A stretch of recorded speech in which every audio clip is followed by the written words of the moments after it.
बिस्मिल्लाहिर्रहमानिर्रहीम अस्सलाम वालेकुम दोस्तों, तुसीं वेख रहे हो मेरा पंजाब टीवी। तो मैं तुहाडा मेज़बान मोहम्मद लतीफ़ खरन। दोस्तों सब तो पहले अपने चैनल करो सबसक्राइब और नाल ही बैल आइकन करो प्रेस, ताकि साडी हर नवी और बेहतरीन वीडियो का नोटिफिकेशन सब तो पहले तुहाडे वीरां तक पहुंचे, ताकि आसानी मेरे वीर और वीडियो देखण सब तो पहले। दोस्तों रोजाना तराजी तुहाडा वीर तुहाडे वास्ते माशाअल्लाह प्योर नीली दा ब्रांड माशाअल्लाह सोहनी और पहलन चोटी और माशाअल्लाह इवें समझ लो कि एक नगीना है प्योर नीली दा।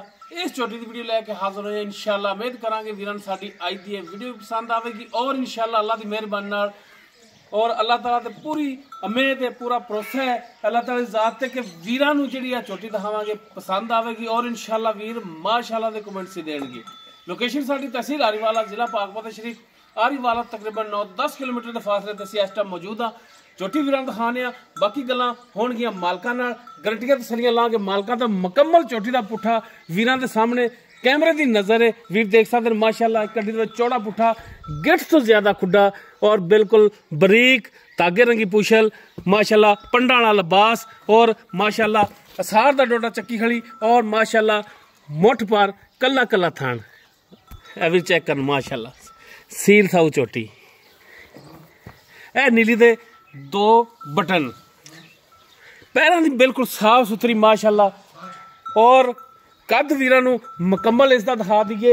ए वीर देख सकते हैं मुकम्मल इसका कद, तुन्नी कोई दा बिल्कुल नामो निशान कोनी, बिल्कुल प्लेन पेट और ए वीर चेक करन माशाअल्लाह गिठ गिठ पछम कहण कुआने वाली गल्लां नहीं। वीरां दे सामने हर एक चीज़ होगी और बिल्कुल बरीक तौण इसकी और माशाअल्लाह कालियां से अखां, छोटा छोटा सिंह ए हथ रख के वीर देख सकते हैं कि वाकई सिंह लुक रहा है या नहीं लुक रहा। बिल्कुल कालियां से अखां, काला स्या मथा, फिनी नास, छोटी बूथी, लम्मी तौण और जनाब माड़ा छड़ के टोरिया जी। चोटी हर पासों पूरी, हर चोटी दे पूरे और माशाअल्लाह थणा दी वंडा, थणा दा साइज, हर एक चीज़ वीरां दे सामने। टुरन फिरन कैमरे की नज़र है वीर तसल्ली कर सकते हैं माशाअल्लाह। लेने देने मुकद्दर हमेशा की तरह तुहाडा वीर तुहाडे वास्ते माशाअल्लाह प्योर नीली का एक तोहफा लैके हाजिर है माशाअल्लाह जी। प्योर नीली का नगीना जनाब इत्थे रख दो पट्ठे खली लैण दे नूं बस, ते सानू इहदी डिटेल दिओ बस, पत रख दो।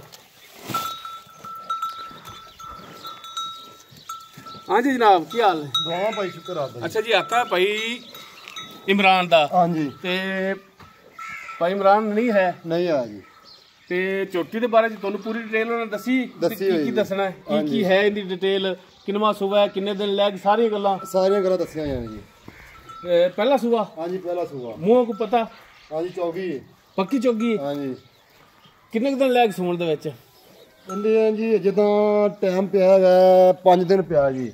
5 दिन हाली सूण दे विच लैगी जी जेडी पक्की ट्रेल इहदी 10 तरीक दा टाइम पूरा होना जी। 10 तरीक ने दिन पूरे होने? हाँ जी इसका टाइम पूरा होना जी। ठीक हो गया। हाँ जी हो सकता है वल्ले सुबह परसों भी एक गारंटी अस नहीं दे सकते, लेकिन टाइम इहदा 10 तरीक तक पिया गया। ये अल्लाह ताला ज़ात हाँ जी दा फिर दिखा दिया जी। अच्छा तो जनाब थणा दी पिछे दी गारंटी होगी? गारंटी होगी हर तरह की, छट्टा फार गंढ मरोड़ी हर तरह की गारंटी होगी, हर तरह की गारंटी। बाकी दुध अगे नसीब दे, पहला सुबह है वल्ला आलम 8 करे 10 करे 20 करे ये नसीब ने कायद है। अच्छा तो जनाब ये दसो कि इहदा प्यार मुहब्बत वाला फाइनल जा रेट जिहड़ा दसो, प्यार मुहब्बत वाला, बिल्कुल प्यार मुहब्बत वाला जिहड़ा ले लैने ने पैसे, मंगण मंगाउण वाला नहीं भी असीं जनाब जी मंग रहे हैं, जिहड़े ले लैने ने। भाजी मुल तो कर दे 6 लाख रुपया। नहीं पक्के पैसे जेडे पक्के लैने ना तुसीं सिर्फ वो दसने ने कि असीं ए लैने ने। 5 लाख ते 30 हज़ार रुपया फाइनल रेट है जी भाजी। 5 लाख 30 हज़ार रुपया? हाँ जी फाइनल रेट है जी। ते कोई भरा अपने को आ जाता सफर करते तो उनका आए तो दीद करोगे? बिल्कुल करांगे जी। ठीक हो गया जी। दोस्तों पहला सुबह, बाकी सुमन दे विच 2 दिन 4 दिन हफ्ता लै जाएगी, ये कुदरत का निज़ाम है। बाकी थणा के पिछे की मालकां की गारंटी होगी। फाइनल जो रेट किया उन्होंने 5 लाख ते 30 हज़ार रुपया। बाकी इंशाल्लाह प्यार मुहब्बत थोड़ा बहुत इंशाल्लाह होगा। अगर किसी वीर दे चोटी पसंद आ जाती है वो वीर नंबर से रबता कर सकता है 0321 57 29 251 साडा व्हाट्सएप और कॉल नंबर है ਵੀਡੀਓ ਅਗਰ ਵੀਰਾਂ ਨੂੰ ਪਸੰਦ ਆਵੇ ਲਾਈਕ ਸ਼ੇਅਰ ਔਰ ਕਮੈਂਟ ਸੈਕਸ਼ਨ 'ਚ ਆਪਣੀ ਬਿਹਤਰੀਨ ਰਾਏ ਨਾਲ ਆਗਾਹ ਸਾਨੂੰ ਜ਼ਰੂਰ ਕਰਿਆ ਜੇ। ਤੇ ਇਸ ਦੇ ਨਾਲ ਹੀ ਆਪਣੇ ਮੇਜ਼ਬਾਨ ਮੁਹੰਮਦ ਲਤੀਫ ਖਰ ਨੂੰ ਦੇਵੋ ਇਜਾਜ਼ਤ। इंशाअल्लाह बशर्ते ज़िंदगी मिलांगे एक नवी और बेहतरीन वीडियो नाल। अल्लाह हाफिज़।